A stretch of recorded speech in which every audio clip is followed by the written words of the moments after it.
The LA Lakers have had point guard issues for the past 2 years now.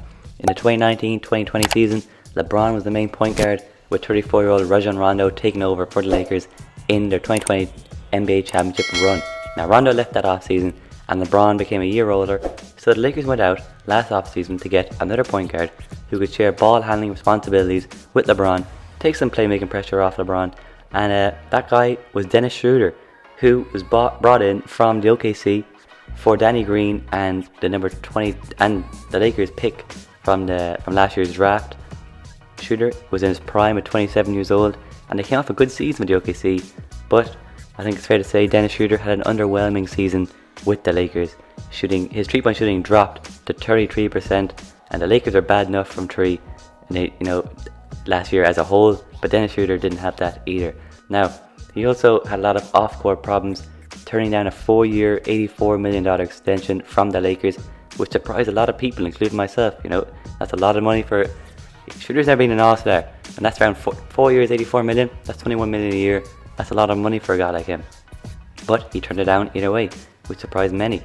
And then he was offered in a potential Kyle Lowry trade, at the trade deadline. It didn't end up happening because the Lakers were not willing to give up Taylor Horton-Tucker, but they were willing to give Dennis Schroder.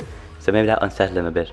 And then right before the playoffs, right when LeBron and AD were coming back from injury, they're trying to get that team to gel, with Drummond coming in as well.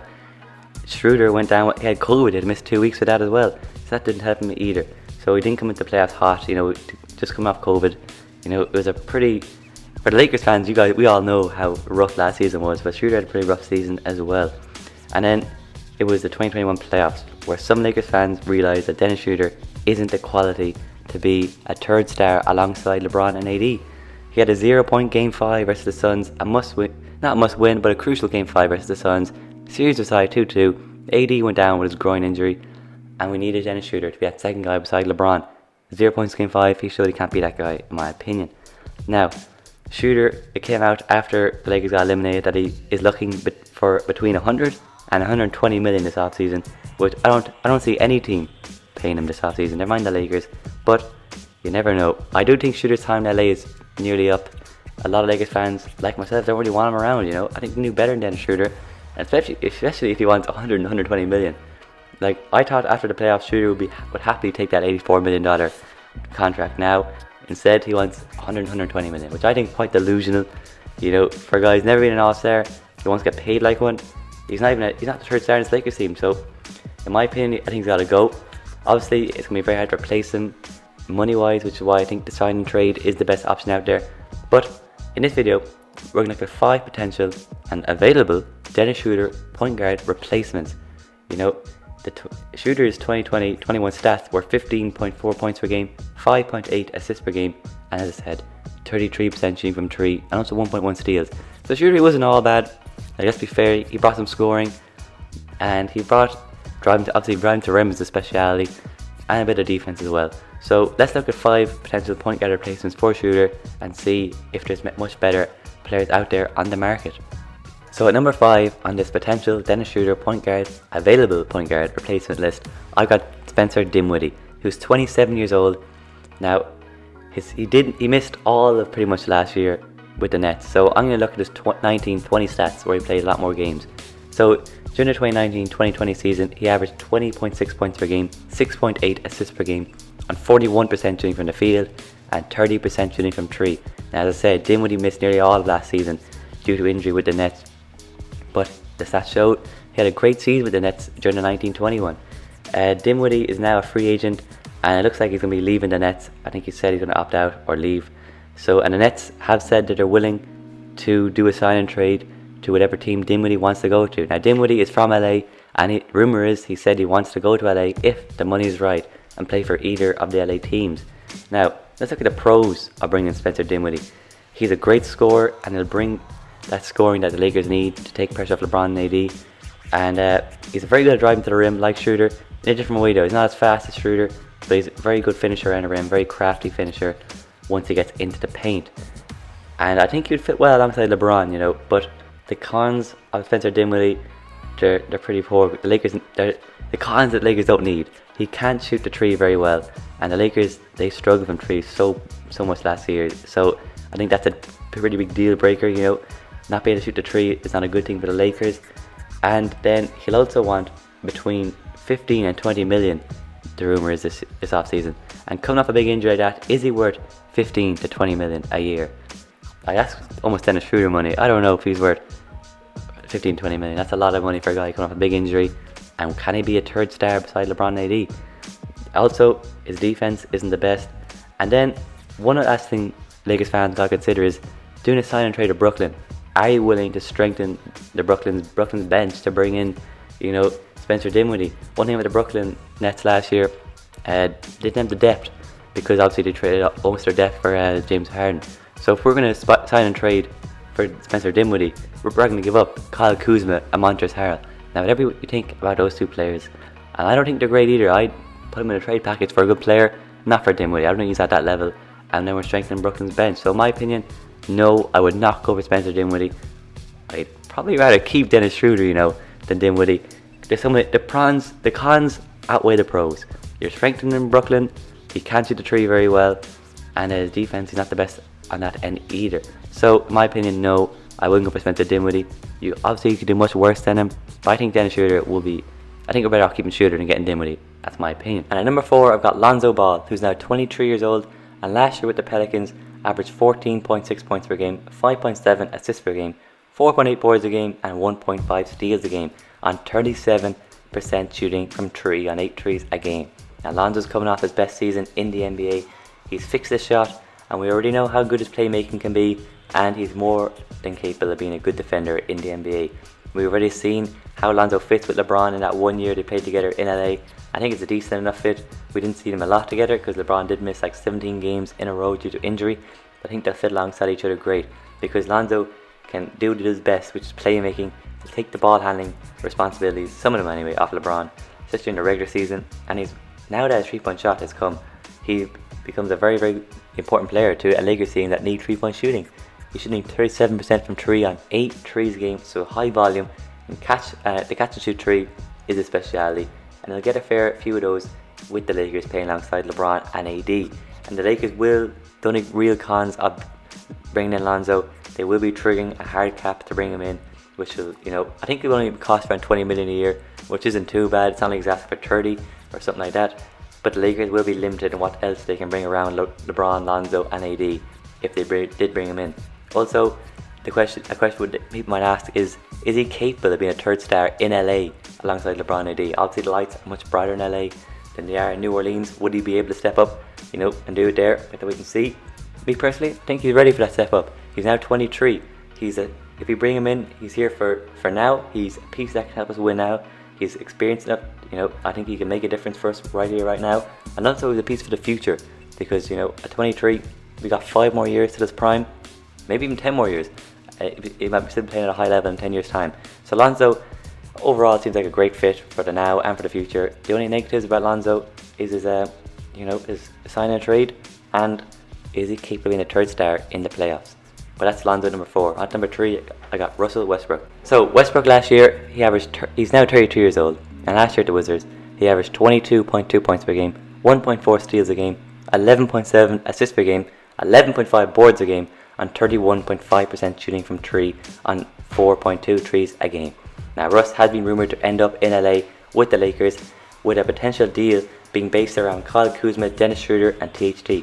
Now personally, I think that's not too bad for the Lakers. Obviously giving up THT is not ideal, but Kuzma and Schroder I think are going to go anyway. They're both rumoured is that they both feuded during the season, and I think they should just both go. I think the Lakers need to move on from those guys. I think they're not quite good enough to help us win another championship. Westbrook next year will be making $44 million, but bringing in Westbrook, one of the main attractions is he will not be triggering a hard cap, which means you can sign as many veteran minimums as you want, build out your team as you want, surround his team with 3-point shooters, because by now we all know what kind of player Westbrook is. He's a triple-double king, that's his thing. He definitely brings playmaking ability, so he'll definitely take that pressure off LeBron. He's also a great scorer, and very explosive player when driving to the rim, so he'll bring that along with playmaking abilities. I think he'd fit well alongside LeBron. They both get along really well off the court. I think they would figure it out on the court. And it'd be very interesting to see how a super team would look with LeBron, AD and Westbrook. I think that'd be a fun watch. But the cons of bringing in Westbrook would be he's a below average 3-point shooter, and the Lakers do need 3-point shooting, so that does not help at all. Also, Russell Westbrook had a reputation of not being able to get it done in the playoffs, playing alongside some great players, fellow MVPs in KD and James Harden, and an all-star level caliber player in Paul George. How if he can't get it to work with those guys, who's to say he's going to work with LeBron and AD? And the Lakers need to win now mode, so they need to be winning championships, not getting eliminated in the conference finals or second round. And then there's also questions about how good of an off-ball player Westbrook can be alongside LeBron. I think they would figure it out, but the question's still there. He's not the greatest off-ball player, and he's not that efficient of a player either. And he's jacking up those threes. It's not a good sign. But I do think the main reason why you would be bringing in Westbrook is you're not triggering a hard cap. So now you can surround your team with 3-point shooters alongside LeBron, AD, and Westbrook. So maybe that's the main attraction. And also Westbrook, you can't deny his talent. I say it's a good strategy to bring as much talent as you can and figure it out. But then you don't want to overdo it either. It has to be a decent enough fit. I think Westbrook could be a decent enough fit if we have the right supporting cast around a potential big three of Westbrook, LeBron, and AD. But at number 2, we got a better fit in my opinion, which is Kyle Lowry, who's now 36 years old, and last year with the Raptors averaged 17.2 points per game, 7.7 assists per game, 1 steal a game, 5.4 boards a game, on 39% shooting from 3 on 7 threes a game. Now the Lakers are very, very close to getting Lowry on the team last year at the trade deadline. They offered up KCP and Dennis Schroder, but the Raptors wanted THT, and the Lakers were not willing to let go of THT. I think the Lakers were to go back in from this offseason, they would not have to give up THT, as Lowry's about to be a free agent. If the Lakers were to bring in Lowry, it would have to be through a sign and trade, which would cost around 20 to 25 million, because it was rumored at the trade deadline that he'd want 25 million a year for 2 years. I think the rumor is at the moment that Lowry would be interested in going to the Lakers along with DeMar DeRozan, but DeMar DeRozan is a separate issue. But as for Lowry, if he's interested in coming to the Lakers and he wants to be there, I can see them working out a deal at maybe 3 years, 60 million. So 20 million a year just for an extra year, which I don't think would be too bad. I think you're going to get at least 2 more good years out of Lowry at the very least. He's an experienced floor general, which the Lakers need, definitely. He's an NBA champion. He's been there, he's done it. He's got plenty of playoff experience. Another tick in the box. He's a very, very good 3-point shooter, which the Lakers need. Another tick in the box. A great playmaker, taking that pressure off LeBron. And he's an exceptional defender for his size. He's a very dogged, scrappy defender. One of the best players at taking charges in the game. I remember in the 2020 NBA All-Star game, it was a very tight game, very good All-Star game, and Larry was out here taking charges in the clutch. So Larry, he's clearly a winner, clearly a great scorer, averaging 17.2 points per game, great playmaker, obviously with 7.7 assists per game, and then the 3-point shooting as well is perfect for the Lakers, with shooting 39% from 3 on 7 threes. The only cons of Larry is sign and trade, but I think that's not even too bad, because at least he's a 3-point shooter. So I think that hurdle can be easily jumped for the Lakers. And then his age, he's 36. I think you're getting 2 more good years out of him, maybe even 3. But wait and see. Lowry, I'd be very, very happy if Kyle Lowry ends up with the Lakers, and he's very close to being number 1 on this list. But number 1 just edged him, and that is Chris Paul, CP3. In this year's playoffs with the Phoenix Suns, he averaged 19.3 points per game, 8.6 assists per game, 3.5 boards a game, 1.2 steals a game, on 50% shooting from the field, and 45% shooting from 3 on 3.3 threes a game. Also an 88% free throw shooter. Now CP3 had an amazing playoff run this year and does have a $44 million player option. It is rumoured that he will be opting out of that player option and becoming a free agent, and rumours is that he will be more than likely leaving Phoenix, and I can see that. I think getting Phoenix to the NBA Finals, that's the first I think he'll ever get Phoenix to. I don't see him ever winning a championship in Phoenix now that the Lakers will be back. The Clippers maybe next year would quiet out. The Clippers aren't as good as they would usually be. The Jazz and Nuggets are not going away anywhere. The Mavericks have Luka, they're always going to have a chance, and I'm sure I'm forgetting Portland if Lillard stays. So there's very competitive Western Conference. So I do think Chris Paul will end up leaving Phoenix either to the Knicks and maybe the Lakers. LeBron is rumoured to be recruiting this guy and wanting him. He's pushing for this, and I can definitely believe that rumour, because LeBron first off, like Game 5 supporting this guy Chris Paul after Chris Paul went to LeBron's first ever NBA Finals in 2007. So but they clearly get along very well. They've been friends for decades at this stage, and they've always wanted to play together. And Chris Paul, you know, he's very so close to Lakers 10 years ago, so I can see him wanting to make this happen. Now, to bring in Chris Paul, it would have to be through a sign and trade, which the rumor at the moment, it would have to be based around Kyle Kuzma, Dennis Schroder, and Montrezl Harrell. Now, as a Laker fan, for Chris Paul, if they can get that done for Dennis Schroder, Montrezl Harrell, and Kyle Kuzma, even at 36, that's unbelievable business for the Lakers, in my opinion. Kuzma needs to go anyway, right? So I'm happy to let him go. Schroder, definitely happy to let him go. This is why I'm making this video. Look for 5, placements for Dennis Schroder. So I'm more happy to let him go. And Trez, I do like the most out of this tree. And if he does opt in, he will be traded. I don't think Trez fits the best in LA, so I think he'll be happy to move on to another contending team with the Suns. Now, CP3 will be a great fit for the Lakers. You know, playing alongside LeBron for the first time ever would be great to see, obviously. And getting all the way to an NBA Finals this year, Chris Paul clearly has shown that he can do it in the playoffs. And now he's got that Finals experience under his belt after, 16 years in the NBA. His family also lives in Los Angeles after his Clipper days, so I think Chris Paul would like to come home to LA. The rumour is that he went to Phoenix because that's the closest place to LA. So if he can come back to the Lakers, being LA, I think he'd want that as well.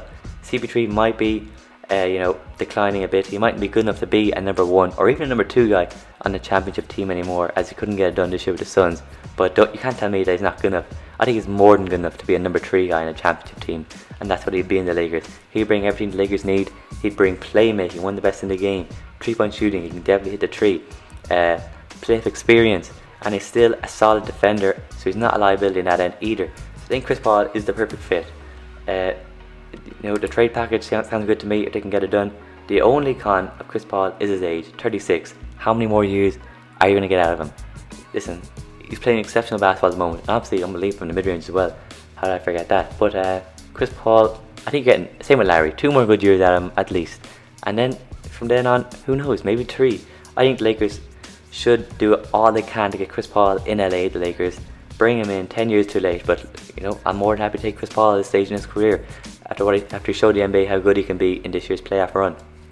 I think the Suns will be willing to trade the Lakers because you're getting, in his prime Dennis Schroder, you're getting Kyle Kuzma, you can never have enough 3-and-D wings, and then you get Montrezl Harrell, a good backup center to DeAndre Ayton. And Chris Paul, I think he'd really want to go to the Lakers, go back home to LA, and play alongside LeBron James. So I can actually, a couple of weeks ago, if we said Chris Paul to the Lakers, I'd say that's in the Damian Lillard category. But the more time moves on, I'm thinking this trade could actually happen. So overall, I think Dennis Schroder is going, and I'm happy to let him go. I think it just didn't work out in LA. He's not quite at that level. You gotta think about it. He wants between 20 and 25 million, and he's not even an all-star. He's not close to being an all-star. He's not that all-star level point guard the Lakers need. So I'm more than happy to let him go, and I would be very, very happy with any one of these 4 players: Westbrook, Lowry, Lonzo, or CP3. Dinwiddie, not so much, but between Russ, CP3, Lowry, and Lonzo, I'm more than happy. Obviously, all of them have their flaws. You look at Chris Paul and Lowry, the best 2 fits in my eyes, but both are 36. How many good years are going to get out of them? Westbrook, bring him in. No salary high cap, so you're good in that end, but then lack of 3-point shooting and bad playoff reputation. And then Lonzo, also a hard cap, but so is Lowry and Lowry and Chris Paul, so that hurdle can be jumped. Great 3-point shooter, but at 23, is he capable of being a 3rd star on a championship team? But anyway, guys, that's the video. You tell me, who do you want in LA? Do you want, take Lonzo Ball because he's younger, or would you rather Chris Paul and or Kyle Lowry? For me, it's Chris Paul, but if it's for you, Kyle Lowry, I can definitely get on board with that. Both of them are similar level to me, and I'd be more than happy with either Chris Paul or Kyle Lowry. But anyway, guys, that's the video. Thanks for watching. Be sure to like the video, subscribe if you're new, and turn on notifications, stay notified. And all that said, I'm out of here.